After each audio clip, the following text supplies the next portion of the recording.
យុសបព្វជាបរិច្ឆេទទី15អដ្ឋខោភគវាវសੰឧបកន្ត្វាលំដាប់នោះព្រះដ៏មានព្រះភិក្ខទ្រង់គង់ចាំព្រះវស្សាក្នុងព្រៃឥសេបតនមគតិយវ័នទ្រង់សម្ដែងធម្មិកថាដល់ភិក្ខុដ៏ពិសេសទ្រង់ប្រទានធម្មចក្ខុដល់វបៈក្នុងថ្ងៃមួយរោចទ្រង់ប្រទានដល់ផន្តិយៈក្នុងថ្ងៃពីររោចដល់មហានាមក្នុងថ្ងៃ3រោចដល់អសុជិក្នុងថ្ងៃ4រោចលំដាប់នោះភិក្ខុទាំង5អង្គក៏សូមបព្វជិឧបសម្បទាព្រះអង្គ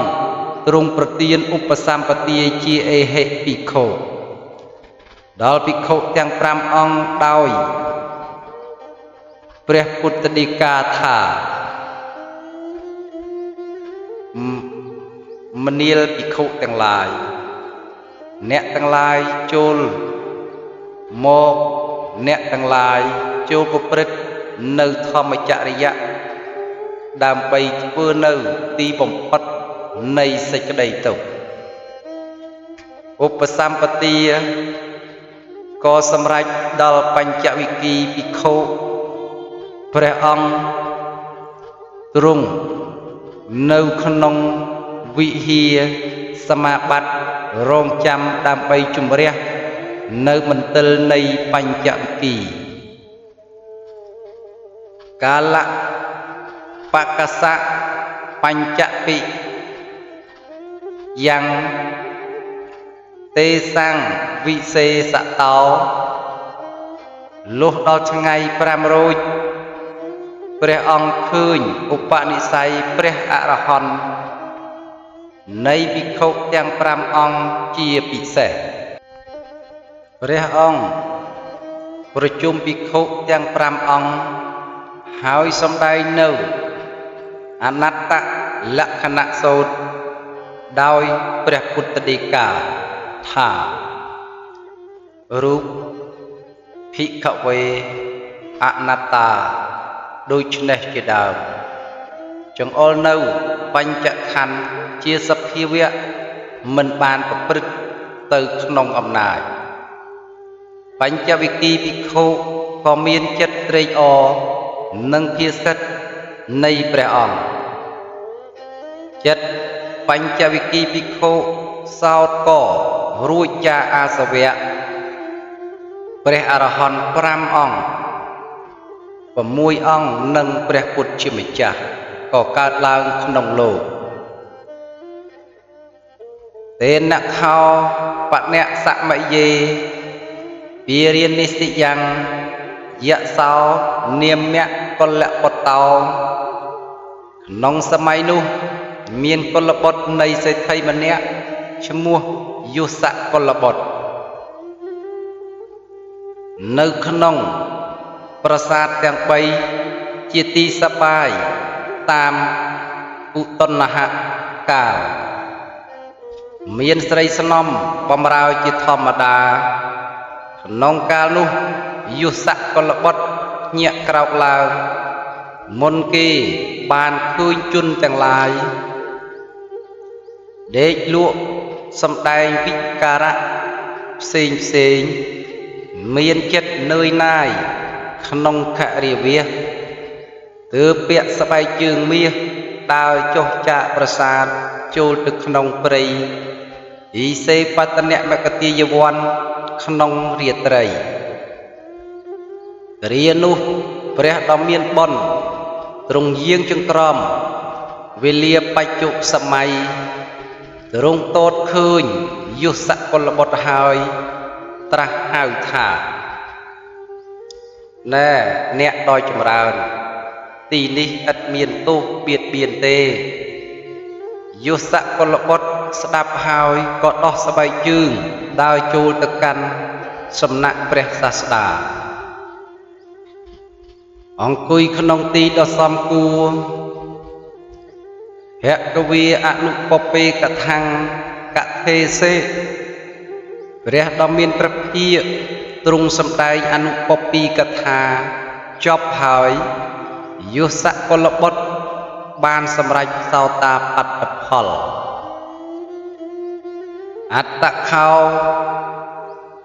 យសមេតាលំដាប់នោះ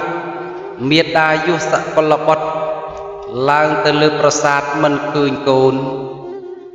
ក៏ទៅជម្រាបស្វាមីសេដ្ឋីបានស្ដាប់ហើយក៏ប្រើមនុស្សឲ្យទៅរកក្នុងទិសទាំង4គេហបតី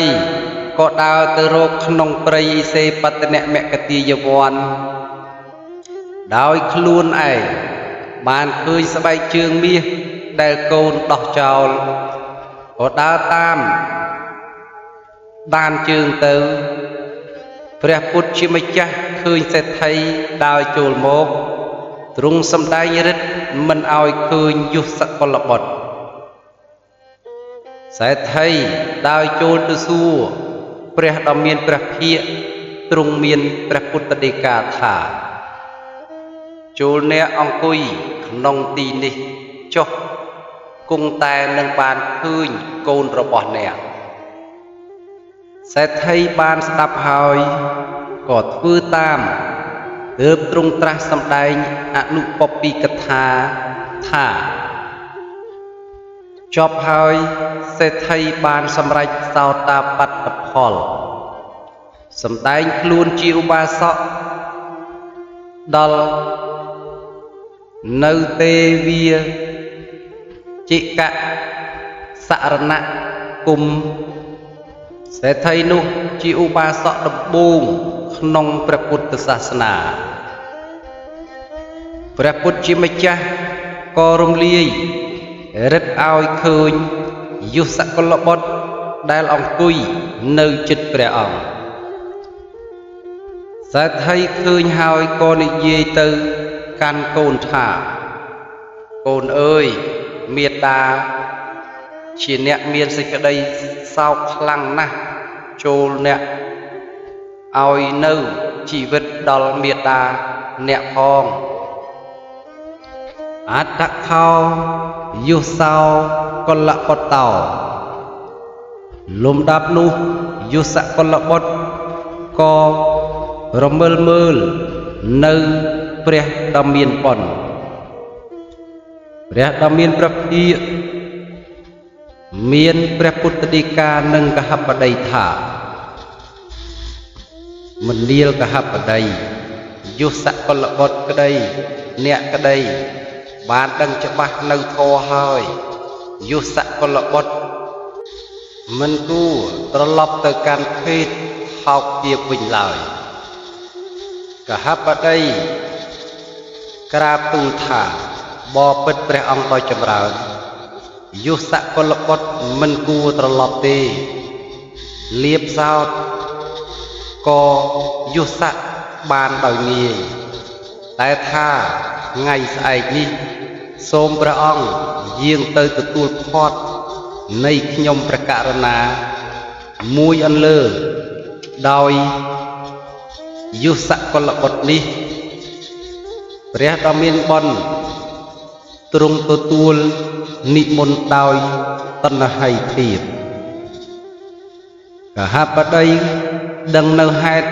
នោះក៏ថ្វាយបង្គំលាធ្វើប្រទក្សិណហើយជៀសចេញទៅព្រះយុសៈក៏សូមបព្វជិឧបសម្បទាព្រះសព្វញ្ញូទ្រង់ប្រទានបព្វជិឧបសម្បទាជាអេហិភិក្ខុក្នុងសម័យនោះមានព្រះអរហន្តចំនួន7អង្គគឺព្រះពុទ្ធ1អង្គបញ្ចវិគី5អង្គយុសៈថេ1អង្គអត្តខោភគវីលំដាប់នោះព្រះដ៏មានព្រះភិក្ខទ្រង់ត្រៃជីវរនឹងបាតក្នុងឧបហៈសម័យយាងចូលទៅកាន់ផ្ទះកហបតីមួយអន្លើ ដោយព្រះយុសថេដល់ហើយទ្រង់ឡើងគង់លើអាសនៈដែលកហបតីតាក់តែងទុកចំណែកមេត្តានិងភរិយានៃព្រះយុសៈក៏ចូលទៅថ្វាយបង្គំព្រះអង្គហើយអង្គុយក្នុងទីដ៏សមគួរព្រះមហាករុណាទ្រង់សម្ដែងនៅអនុពពីកថាដល់ស្ត្រីទាំងឡាយនោះលុះចប់កាលណាស្ត្រីទាំងពីរគឺមេត្តានិងភរិយានៃព្រះយុសៈក៏បានដល់សោតាបត្តផលហើយថ្វាយខ្លួនជាឧបាសិកាក្នុងកាលនោះជនទាំងឡាយមានគីតានៃព្រះយុសៈជាដើមក៏អង្គាសព្រះយុសៈនិងព្រះសាស្តាដោយថាទៈនិយៈពូជនីយហាដ៏ឧត្តមដោយដៃខ្លួនហើយបវរណាចំពោះព្រះសាស្តាញ៉ាំងជនទាំងនោះឲ្យរីករាយដោយធម្មិកថាថាហើយយាងត្រឡប់មកវិញវិរិយនិសយ៉ាងអនុសិទ្ធੰកុលសៈបត្តាកុហកទាំងឡាយ4អ្នកជាសម្លាញ់នៃព្រះយុសៈសុទស្សឹងជាបុត្រានៃត្រកូលអនុសិទ្ធិក្នុងនគរពារាណសីគឺវិមលៈ1សុពាហុ1បណ្ណជិ1គៈវំបតិ1បានឮថាព្រះយុសកលបុត្រចេញសាងបព្វជិក៏គិតនឹងទៅបួសតាមទើបនាំគ្នាទៅកាន់សំណាក់ព្រះយុសៈក៏នាំសម្លាញ់ទាំង4នាក់ចូលទៅកាន់សំណាក់ព្រះសាស្តាក្រាបបង្គំទូលតាមដំណើរព្រះអង្គទ្រង់ទូលមានព្រានប្រដៅចំពោះសម្ដែងនៅអនុពពីកថាដល់កុលបុត្រទាំង4នាក់កុលបុត្រទាំងនោះក៏សូមបព្វជិនិងឧបសម្បទាព្រះអង្គទ្រង់ប្រទានបព្វជិនិងឧបសម្បទាដល់កុលបុត្រទាំង4នាក់លំដាប់នោះមកទៀតមានក្រហម50នាក់ជាសម្លាញ់ព្រះយុសៈដែលបានឮដំណឹងដូច្នោះក៏បបួលគ្នាទៅកាន់សំណាក់ព្រះយុសៈនាំទៅកាន់សំណាក់ព្រះសាស្តាព្រះដ៏មានជោគទ្រង់ទូមានព្រានប្រដៅសម្ដែងអនុពពីកថាកុលបុត្រទាំង50អ្នកក៏សូមបួសបព្វជិឧបសម្បទាព្រះឈ្នះមាទ្រង់ប្រទានបព្វជិនិងឧបសម្បទាភិក្ខុទាំងអម្បាលនោះមានចិត្តរួចចាកអាសវៈទាំងអស់អង្គក្នុងកាលនោះមានព្រះអរហន្តចំនួន61ព្រះអង្គមតតោហេសម្ពបាសេហេយេចតិពាយេចមានុសា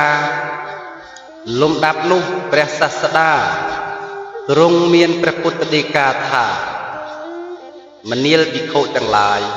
តថាគតរួចហើយចាអន្ទាក់ទាំងពួងទេវតានិងមនុស្សទាំងឡាយឯណាមានក្នុងលោកនេះអ្នកទាំងឡាយចូលត្រាច់ទៅកាន់ចរិតចូលដោះទេវតានិងមនុស្សទាំងនោះឲ្យរួចចាកអន្ទាក់ផងចុះអ្នកចូលសំដែងនៅធម៌មានពីររសខាងដើមនិងកណ្ដាល